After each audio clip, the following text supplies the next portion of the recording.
5 years after we got married before I was able to orgasm. And we couldn't figure out why. Gotcha. We tried all sorts of things.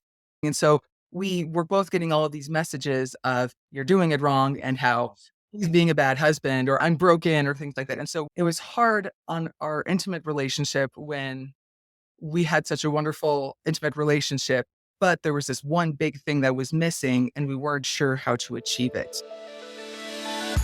You're listening to Get Your Marriage On, the fun and spicy podcast bringing you new tools and fresh ideas so that you can be the sexiest couple you know.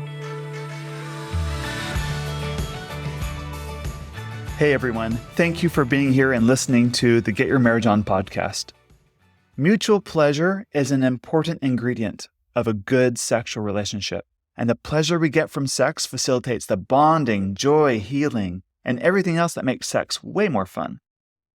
Orgasms are probably one of the most pleasurable sensations we can experience. However, generally speaking, women have a harder time reaching orgasm than men do.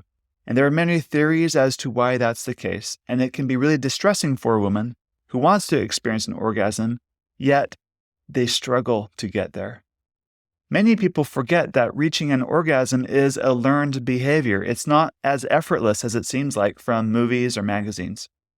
Although orgasm is a natural reflex to sexual stimulation, it's a skill to be learned, much like learning how to ride a bicycle, but probably a lot more complex. It's something that we learn how to do, and for some people, it can come easier than for others, no pun intended. I'm always inspired by accounts of men and women who work really hard to close the pleasure gap in their marriage. They show investment in each other and commitment to building something wonderful that they can both enjoy and want to be a part of. And today, I got to interview such a person. This is a fantastic woman named Ashley who's very brave and was willing to come on my podcast to share her struggles and how she overcame many hurdles in her sexual relationship with her husband. After 5 years of heartache and trying all sorts of things and spending tons of money like on high-end sex toys that didn't work for her, she was about ready to give up and just throw in the towel. Then she shares what happened within her and what shifts finally helped her learn how to orgasm and how amazing things have been since.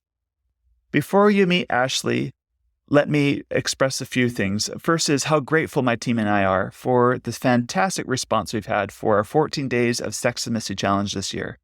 Thousands of couples are intentionally drawing closer together every day because of this challenge. And a lot of you have had some wonderful feedback and comments about how it's changed and shifted your marriage for the good. Please continue to download and share the Intimately Us app with all your married friends, because I promise you, they'll thank you for life. Now, if learning how to orgasm is a struggle for you or for someone you love, here's a good opportunity for you. On February 22nd, I'll be putting on a live workshop about learning how to have an orgasm or how to have better orgasms. And this is a workshop that Ashley is referring to in this interview. And you can sign up today on our website, getyourmarriageon.com, click on coaching, and then workshops. While you're there, I also want to mention that I'm opening up the doors for my group coaching program. Now, this is for anyone that's looking for an affordable way to work with me, and it's really designed for busy couples that are on the go. And it's called Next Level, because we help you take your intimacy in your marriage to the next level. We're opening registration again at the end of this month. To find out more, you go to getyourmarriageon.com, click on coaching, and then Next Level. All right, and now for our interview. Ashley, welcome to the Get Your Marriage On podcast. How are you today? I'm doing all right. Thanks for having me. Good. So I'm just curious. Thanks. Just curious, how did you and your husband meet? So my husband and I actually met playing dodgeball of all things. We were both mid-singles at the time, so early 30s, and our congregation sponsored mid-singles activities in the area where we lived, and I was in charge of those activities. And one night, my group decided to have a dodgeball night. His group on the other side of town was having a movie night, and he decided that elementary school games and dodgeball sounded a lot more fun. So he came over, and there was instant chemistry between us. And he showed that he liked me by hitting me in the face a couple times with a dodgeball. I don't remember this, but he says he was really embarrassed by it. And so it's kind of a fun story that we like to tell. And we clearly hit it off right away. And so Was that a pun? You hit it off right away. Not an intentional pun, but my husband would be very proud of me for using that pun. And so, So yes, it's hitting on you even before he knew you. yes, he was. And so soon he asked me out, and the rest is history. That is so cool.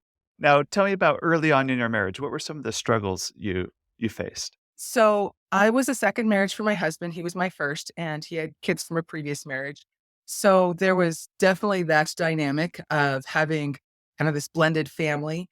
I didn't have any kids of my own to bring to the marriage, so that made it easier in the sense that we didn't have two sets of kids to bring together. But in addition to getting used to each other in our marriage when we first got married and how that new dynamic would be, and I had to move across town, ended up changing jobs and things like that. There was also the dynamics of getting a relationship with children and how that would all work and what style of step parenting would I do and things like that. And so there were those kinds of things. And then, of course, we've been married for almost 6 years now. The pandemic happened, and we started doing homeschooling for a year of that, which was one of the toughest things I've ever done. I ended up homeschooling all three of the older children with that. And so that was tough, but it was worthwhile. We're not doing it currently, but I hope to do it with our younger children, my husband and I have together. And then there's the usual need to move and sicknesses and those kinds of things. Yeah, yeah, just life and Yes. all its craziness. Yes. Now, what about in your intimacy and sex? What kind of adjustments and challenges did you face in your marriage? We actually had a wonderful time. We fit very well together in terms of intimacy.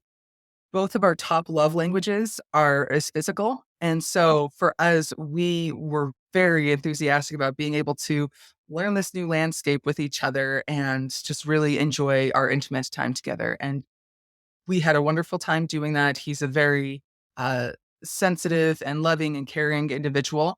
And that showed very much in intimacy. He's one of those people where he's not fully satisfied during sex if I'm not satisfied. And so he wanted to make sure that I was having as good a time as he did. And so, yeah, that was very instantly a very good, positive, wonderful aspect of our relationship. But what challenges did you face in that? So the biggest challenge was it took me years to be able to orgasm. It was 5 years after we got married before I was able to orgasm, and we couldn't figure out why. Gotcha. We tried all sorts of things. We were doing all sorts of research, and we knew it was possible. We'd heard all these stories of how women should be orgasming, and so we were both getting all of these messages of, "You're doing it wrong if I'm not orgasming all the time," kind of thing, and how he's being a bad husband or I'm broken or things like that. And so it was hard on our intimate relationship when we had such a wonderful intimate relationship, but there was this one big thing that was missing and we weren't sure how to achieve it. And I felt like I was broken because I wasn't able to figure it out and how to do it. And he felt like he was broken because he wasn't able to get me there. And so that made that aspect difficult. And I also didn't want to take away from the joy that we had in our intimacy because I couldn't orgasm. It was one of those things where I don't want to diminish the wonderful relationship we have and have that ruined because I'm not able to orgasm. So that was pretty tough. I mean, I even talked to doctors. I talked to a couple sex therapists about it. Was like, is there anything abnormal about my physiology? And no, everything was fine. You're not broken. And I hated hearing that phrase because I'm like, all the evidence suggests that I'm broken because it's been years. I was actively working on this and nothing's happening. I haven't even felt like I've gotten close.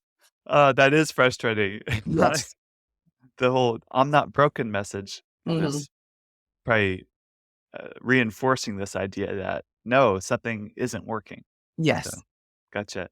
I can only imagine how your husband must have felt. Did he take the lack of orgasm upon himself as, like, making something Very much so. mean something? And Yes, very much Mhm. so.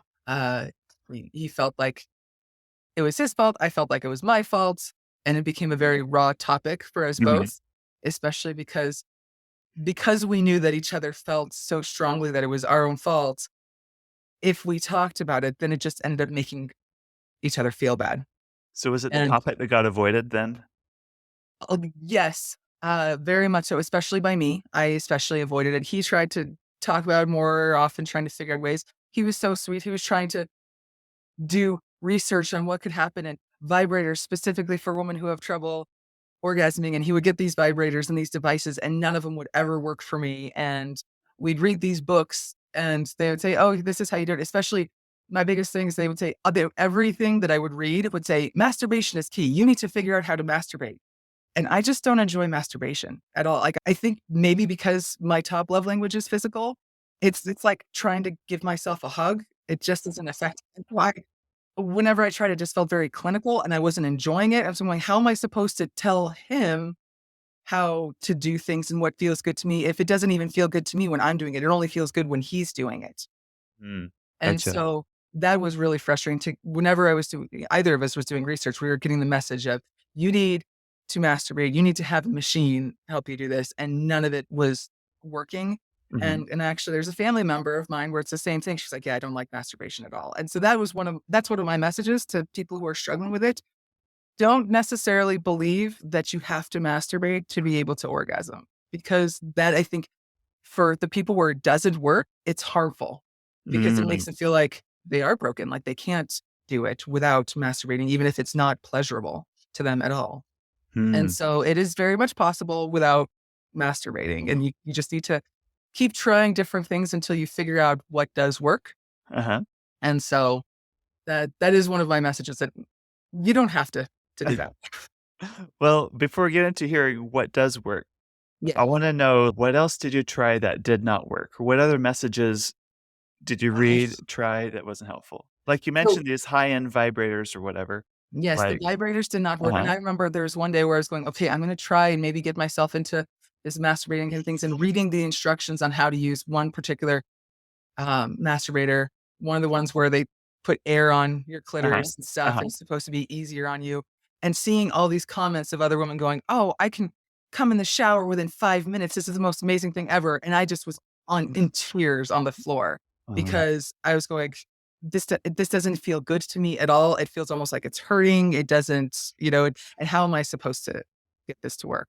So yeah, vibrators were not particularly useful to me. There's was one book called She Comes First that we read uh-huh, all about oral sex, man giving oral sex, and it was talking about how to get a woman to orgasm to that. Oral sex, I enjoy it, but it's never going to get me to orgasm.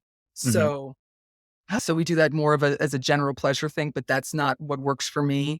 I remember even a friend of mine who's a sex therapist just gave me a bunch of different ideas to try. And that I think was useful and just helping me get out there to try, uh, just like try using ice and things like that to get different kinds of sensations or building up the room and romance. I do really like a book called Come As You Are, uh-huh, where she talks about a lot of the different aspects of sex and sexuality, and particularly for women, and there's a lot of value that was there. And I liked how she talked about how orgasm's kind of like trying to get a flock of birds to all go in the same direction. mhm, And I was never able to get that flock to all go together because I also felt like it was hard for me in terms of focus. I think like a lot of women, I am always thinking, even in intimate moments, and going, "Oh, I forgot to do the dishes," or "Oh, tomorrow I have to pick the kids up from school." All those daily life things kind of intrude. Even in that, my mind just goes in all sorts of different directions. So being able to focus was something that I had to work on and try and figure out as well. and how much of your sexual experiences at the time were really focused on the meanings between your husband and I? Meaning, like, in the moment, you're probably thinking a lot about your husband, what he must be thinking. Is Hmm. he bored?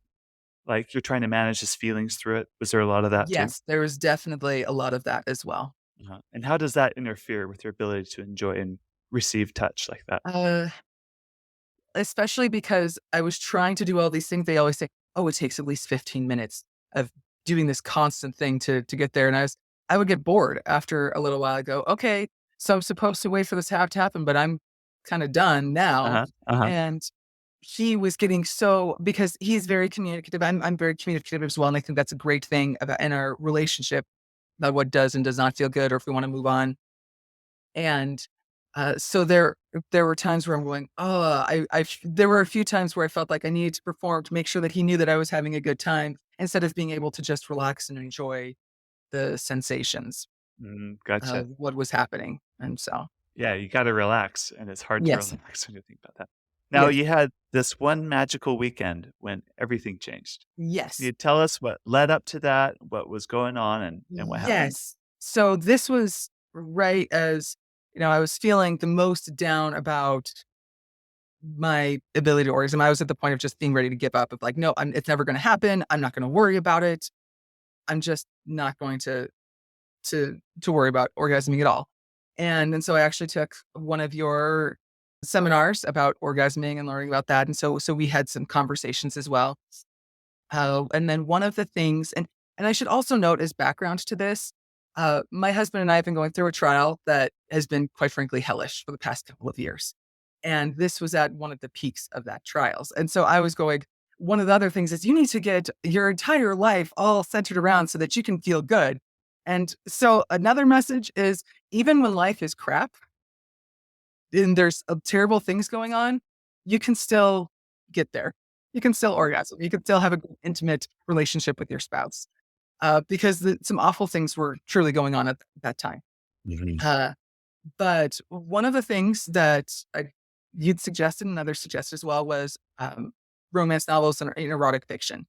And I'd never really tried it before. I'd had some books where I'd read some sex scenes and stuff, and I kind of enjoyed them, but I felt like I was veering a little bit too much into pornography and things like that. And then, as you and I had talked about it, it was having this mindset of, well, if it's helping me be intimate with my husband rather than being an escape, then it can be beneficial. Mhm. And so I'd had a friend who loved romance novels and asked for some recommendations from her. And so she recommended a particular series to me. And so I picked that up on my Kindle for our anniversary getaway that Mhm. we were having. So my husband had a work trip out in California. And so during the week, we got babysitters for the kids. And I went and visited him so that we could have a kind of couples vacation together at that time. And on the plane, I went ahead and started reading these books, and they were quite arousing. There were some very quickly I got into some quite sensual sex scenes. Well, I guess all sex scenes are sensual, but they're very explicit, and they were quite enjoyable, and it got me quite aroused. But I wasn't able to see my husband for about an hour and a half, and so I had this like, Torture. yes, it forced me to be patient. I was going, oh, I guess so. I was hot and bothered for about an hour and a half to 2 hours before I was able to actually act on anything. So I'm in the middle of a plane while I'm reading this. And so I did let my husband know, by the way, when I get there, you're going to need to be ready in the hotel room. We're not going to see anyone. I need you kind of thing. And, uh, and so as we were in there, basically jumped in there because I was very ready as a result of reading this. And and then he started touching me in a little bit different way than I was used to. And I was like, oh, that feels really good. And he kind of kept going. I kept encouraging him to do that. And then suddenly it was the orgasm happened. I could feel the shaking in my legs and my body contorting, and I suddenly was screaming, which I've never screamed in sex before. And he was like, "Oh, okay, so this is what it's like." And you know, and it was very obvious to him that I was having an orgasm. So that was an exciting moment. Uh, it was also weird because we're like, it's kind of like your first time having sex, where it's exciting and new the first time you have it, and so it's great in that aspect, but it's never going to be the best sex you ever have because you're just figuring it out at the same time. So for me, it was kind of like, oh, that was a little weird. I understood what women talked about where it can be kind of painful. And that was one of the things that bothered me before was if something felt painful, I'm like, should I lean into that pain? Because that's what I'm told I'm supposed to do. And so I could say no if it's actually painful, then no, it's not supposed to be actually painful. But there is kind of that edge of like, it's so close that it could be painful, where it's kind of that edge, but it's such a intense feeling. But it ultimately does feel very, very good and pleasurable. So I had a great time with that. The other thing, and to help me learn very quickly with this is that I didn't mention before, but a lot of advice is have your muscles more tight and contracted, close your legs, or maybe if you kind of feel like you need to pee, you can most often happen if you kind of feel like you need to pee before sex. For me, that just was distracting. It didn't help. I found for myself needing to open up and relax and kind of lean into the feelings and the sensations. That was helpful to me. So that's the other thing is just some of the common advice may not work for you. if you feel like it feels good, then lean into that and it can be helpful. So yeah, that was kind of the main things there. And being able to figure it out, it's like, okay, that felt really good. And then once, especially the motion, because direct stimulation of my clitoris isn't very good, but going around was what really helped me there. And once we figured out that, then we were able to then start figuring out how to replicate it. That's cool. Was there a point that in that moment where you would usually go, okay, I'm done. It's his turn. Mhm. That you kind of like push that thought out of your mind. No, Yes, actually. this is Yeah. like, I'm gonna stick with this because Yes. there's a point where you're probably like a little self-conscious, like I'm taking Mhm. a while or that worries that you're so familiar with coming back, like, Yes. is it gonna happen or not? But you kind of pushed through that feeling, right? Yes. I mean, I didn't like to get to the point where I was bored because if you're bored, it's not going to happen. Oh, no. But it was more, yeah, this feels good. And a lot of times I would go, okay, this felt good. So now that it's felt good for a little while, we can move on to something else. Instead, it's just, I'm going to, and it really was emotionally, I had to just lean into the sensation and the feeling of, oh, I really like this. And yeah, keep going and just keep doing that for a little while and just let me enjoy how this is. And it's like, I felt like I was getting close to a precipice, and that's kind of how orgasm is for me. I feel like I get close to a precipice, and then suddenly I just fall over and it just happens. And so there are times where it doesn't quite happen, where it gets frustrating because I could feel myself on the precipice for like 10 minutes, and then it just doesn't happen until finally, like, okay, it's not going to happen tonight. Uh-huh, And uh-huh. I've been able to learn how to figure that out. Gotcha. And now, I mean, I went from no orgasms for 5 years, and in fact, my therapist I talked to said, start the count after you actually had children because your body changes so much. So you could also say in 3 years, because at years into our marriage, we had our own set of children. But after that, then went from zero orgasm ever to I'm probably at 75% of the time I'm orgasming now.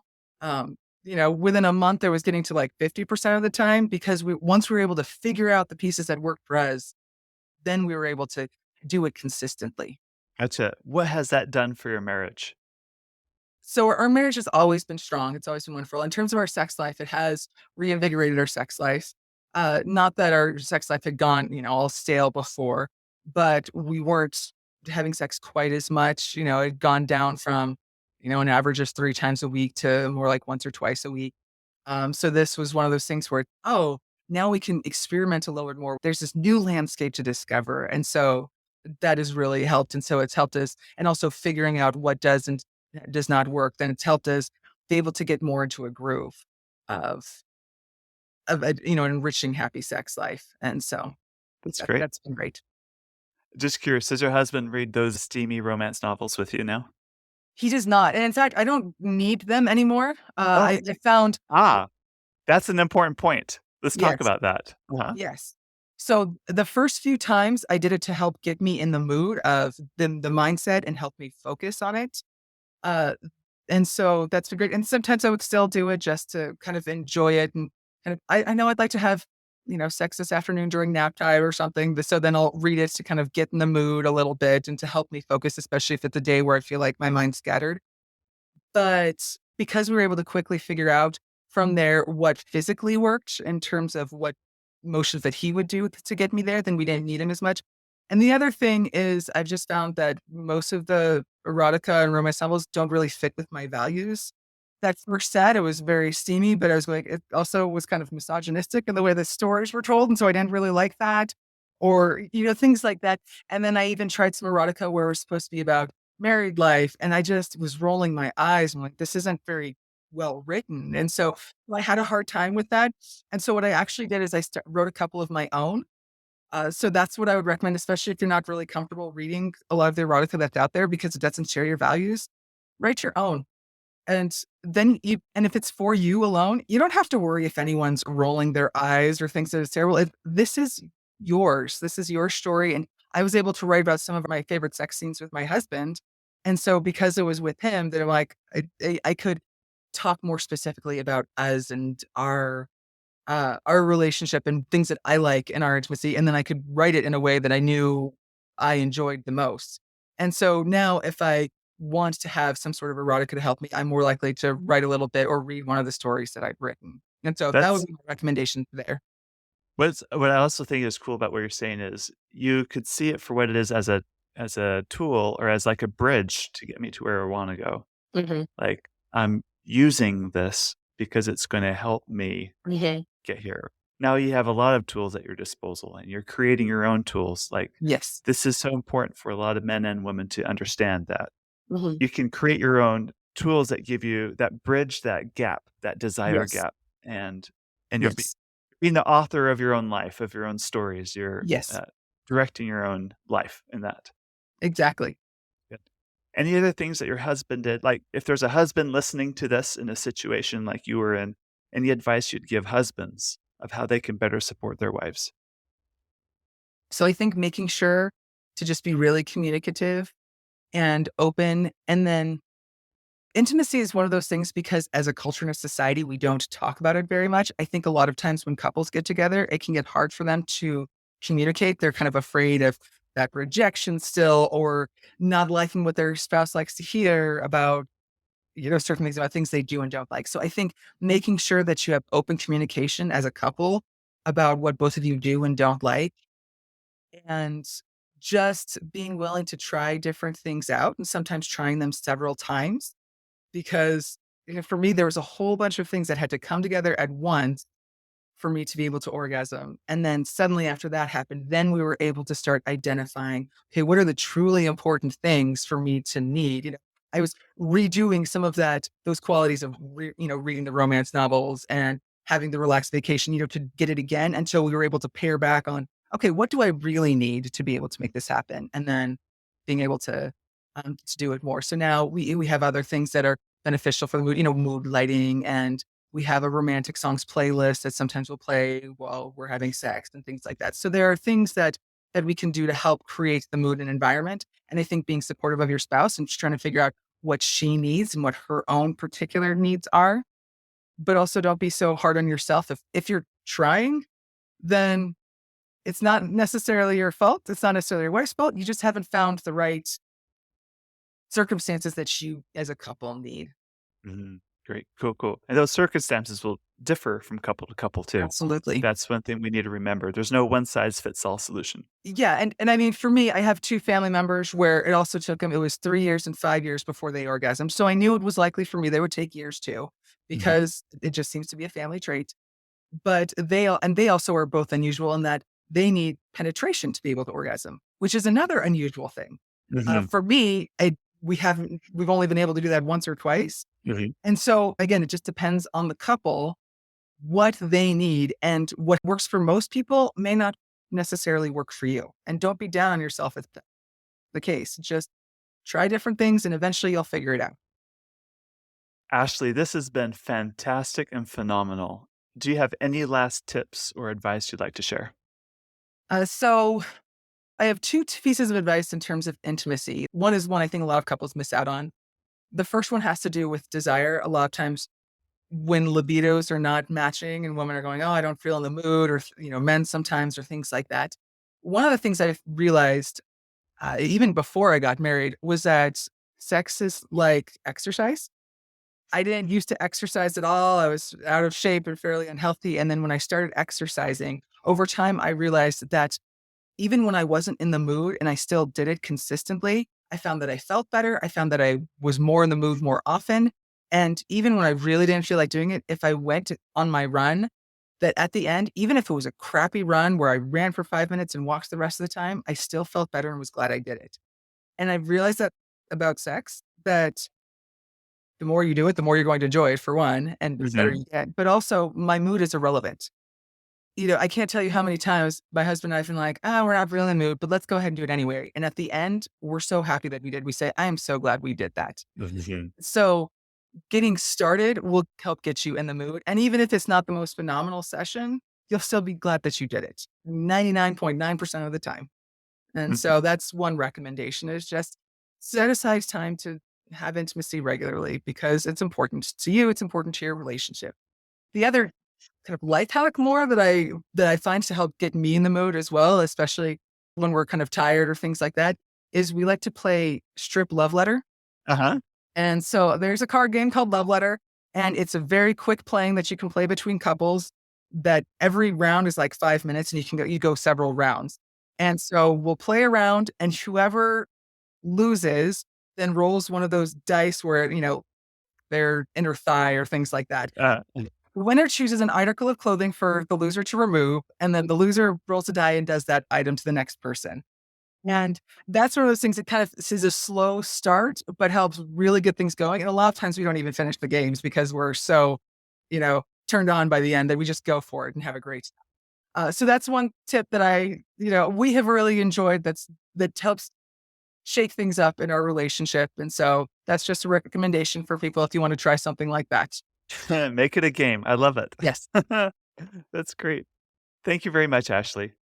I'm glad I This has could been join you. fantastic. Thank you for your courage and sharing your story and experience with everyone. Thanks. I hope that everyone else can feel the same way, and that if it's not working for you, that you can have hope that it can, because it did for me. And I had no hope when I started orgasming. So hopefully that happens with a lot of other women as well, that they can finally find that hope and have that wonderful experience of sex that they've always wanted. Good.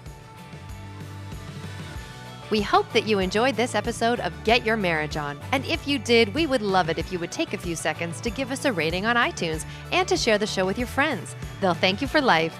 Once you've done that, you can head over to getyourmarriageon.com for more resources about today's topic and to download our amazing marriage apps. Now go get your marriage on.